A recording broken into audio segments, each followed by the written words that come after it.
Hey, what's going on, guys? It's Nick here. Today I have a brand new Ghost information video for you guys. Excuse me one sec. Sorry about that. Anyways, today I'm just having a Black Ops 2 gameplay in the background. Just don't pay attention to that, guys. We're gonna mainly focus on all the weapons for Call of Duty Ghost. So without further ado, let's get started with the weapons guide. First, we're gonna start off with assault rifles. We have the AK-12, which replaces the AK-74 or the AK-47. So that's basically the new AK weapon. Afterwards, we have the ARX-160, part of the Future Soldier program, and operates through a short stroke piston system. Okay, so it almost looks like the ACR in my opinion. So afterwards, we have the FAD, self-explanatory, back again from Modern Warfare 3. The Honey Badger, which comes with a suppressor on it, I believe. And yeah, so I'm gonna make a funny class called like Honey Badger Don't Give a Shit or something like that, because it's supposed to replace the HK, MP5, and MP7 for use in close quarters combat and other places when suppression is needed, and it does come with a suppressor, I believe. Yeah, integrated suppressor. Yep. After we have MSMBS, bullpup assault rifle operated by a short stroke adjustable piston system. It kind of reminds me of the I guess the TAR-21 from Modern Warfare 2. It kind of looks like that, but a bit different. After we have the R5 RGP. It looks exactly like the M27, and it says the R5 RGB features a robust mid-length gas pistons operation and monolithic upper with free-floating handguard.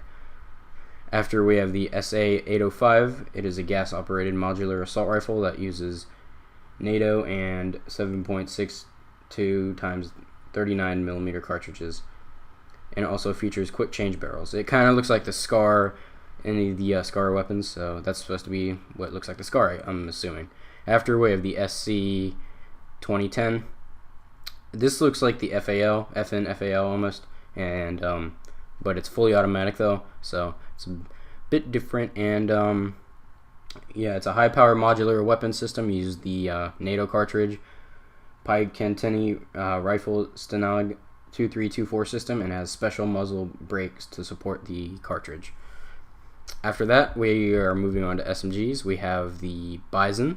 It is a lightweight select-fire 9mm submachine gun developed in the early 1900s or 1990s, and it looks similar to the PP90M1. So it's got the underbarrel magazine where you reload it, so it's exactly like the PP90, but a bit futuristic version, kind of.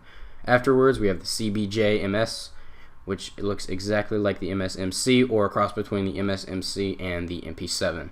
So this will be in Modern Warfare 3, and it actually has the image that you guys are seeing on my screen is it looks that's the real life version of it. The other one in the game has a bit of a longer handle in the background, or in the back, or stock I should say, in the back of the gun.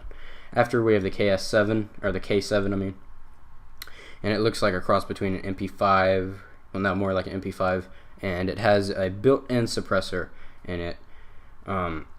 And that gives you, that's interesting that they did this. They put suppressors in some of their weapons automatically, like it's not an attachment, it's just an automatic attachment on there already. So that's pretty interesting on their guns. Also, guys, I will be displaying the real true image of the guns in front of your screen if you haven't already noticed. And I showed you I'll show you at the end all of the weapons in one ginormous graph. Yeah, I'll show you at the end, guys. After we have the MTAR-X returning from Black Ops 2, but this time it is a submachine gun, so it's pretty interesting. I used to play it as an assault rifle, now we gotta play it as a submachine gun instead. After we have the Vector CRB returning from Black Ops 2, and it looks pretty much the same, so there's really no changes there. After we have the VBR, it looks like a pistol, but it's actually a submachine gun. Similar to the Glock, and it is a PDW, or personal defense weapon, that utilizes the Glock 17 configuration grip frame and magazines. It also uses the Beretta's double action firing mechanism. So, yep. Afterwards, we have the Vepr. The Vepr is actually classified, it should be smaller. It's supposed to be like a smaller AK-74, but it's classified as an assault rifle. But to the Ukrainian government, it's classified as a submachine gun. After we have the light machine guns, the Ameli. The Ameli uses a M27 ammunition belt, so hanging off, and you can fire it that way. Afterwards, we have the chainsaw. It's a prototype light machine gun that's designed to fire from the hip, and it utilizes the typical gas-operated rotating bolt action and is chambered for NATO cartridge. And it is in like a a box of ammo, and you just feed it the chain like that. After we have the LSAT, self-explanatory, back from Black Ops 2 again. If you guys have seen that, very cool, very nice. After we have the M27 IAR. It's basically the M27 from Black Ops 2, where it was an assault rifle, but what makes it an LMG, I'm assuming, is that it has a drum mag, which can hold, I think, about 80 bullets, maybe more. Could be wrong, but that's what pretty much makes it a LMG. Afterwards, we have the marksman rifles. We have the I-82. The I-82 is basically a marksman rifle based on the FN FAL, so it's similar as in this game, and that's basically the FAL for Ghosts. Afterwards, we have the MK14, popular one from Modern Warfare 3, one of my favorite marksman rifles. Well, it was an assault rifle back then, but now it's a marksman rifle. Both of those guns, by the way, the last one I said, that's a semi-automatic, so it's the MK14, and they both have a decent rate of fire. And also, the MK14 looks like it's got a built-in, like you can put an EBR on it, red dot, and different things like that. So, afterwards, you have the MR28. And it looks like a sniper rifle, but you can put iron sights on it, red dot, etc., and it's a semi-automatic as well. Afterwards, for our final one, we have the SVU. The SVU is returning from Black Ops 2, but this time as a marksman rifle because of its semi-automatic rate of fire, and you can put a scope on it, take the scope off, such and such like that. After we have the snipers, we have the L115. It is a bolt-action sniper rifle designed for the Magnum rifle cartridge. It's a 50 compared to most 50 caliber rifles. The L15 offers considerably less rifle weight, muzzle flash recoil, and smoke. So it's not as much kick. It's I think it's returning from Modern Warfare 3. It was the L118 or it might have been the L115. I'm not sure, but it was from Modern Warfare 3. This is basically the copy of it. Afterwards, we have the Lynx. It is a self-loading anti-material rifle designed to destroy unarmored and lightly armored vehicles, and I'm guessing it's a semi-auto because of that.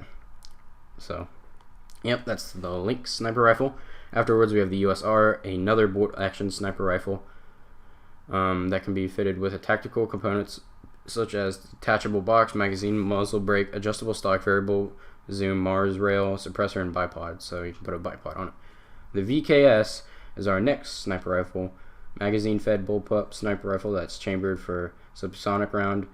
The weapon already has an integral suppressor on it.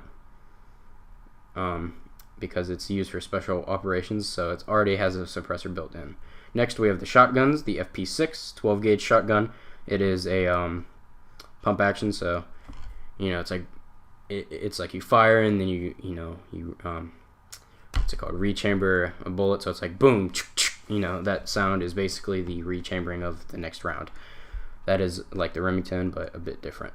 Afterwards, we have the Maul, which is the semi-automatic shotgun that we have in Black Ops 2.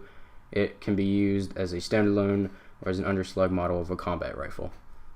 And finally, for the shotguns, we have the MTS 255. It is a shotgun fed by a 5-round internal revolving cylinder and is in multiple gauges. So I'm guessing it's either going to be like the what's that shotgun called?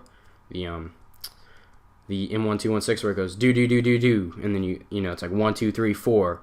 Switch 1 2 3 4, but this one's 1 2 3 4 5 switch, or it's going to be like the Magnum rounds where it's like 1 2 3 4 5, and then you pull the entire chamber out, you reload it, and you put it back in. So that's basically that gun. Afterwards, we have the Magnum 44 self-explanatory pistol, M9A1, basically an updated version of the 9mm Beretta. Then we have the MP443 Garch. It's a double action short recoil semi-automatic. Issued sidearm of Russian origin, and it's for high-powered use. Afterwards, we have the P22-6, and it is high capacity, and I believe it is similar to the Parabellum .45 and the Luger. So that's another pistol. That's the final pistol. Afterwards, we have the launchers, the Panzerfaust, modern disposable recoilless anti-tank weapon. It's like an RPG, but much different. Afterwards, we have the Cassette. This is like a grenade launcher, a single-fire grenade launcher, so that's pretty cool.